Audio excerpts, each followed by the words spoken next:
Plusieurs raids visent l'aéroport, filmé ici par un journaliste irakien. Sur la route, proche de la zone cargo, des véhicules d'un convoi ont été pulvérisés.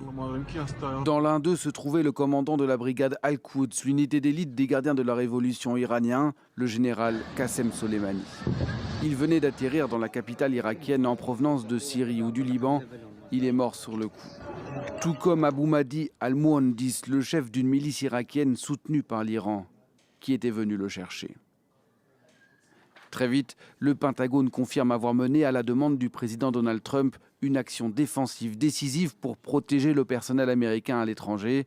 Le département de la Défense ajoute que le général Soleimani était activement en train de préparer des attaques contre des diplomates américains en Irak et dans la région. De son côté, l'Iran convoque une réunion d'urgence du Conseil de sécurité nationale ce vendredi.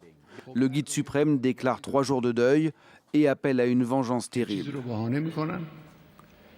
Il s'agit du dernier épisode d'une montée des tensions depuis plusieurs jours entre Washington et Téhéran. Depuis la mort d'un Américain près de la ville irakienne de Kirkouk la semaine dernière, tué dans un bombardement attribué à des forces pro-iraniennes, et d'un raid de représailles américain dimanche dernier. Et surtout de l'attaque de l'ambassade américaine à Bagdad en début de semaine par des milices pro-iraniennes.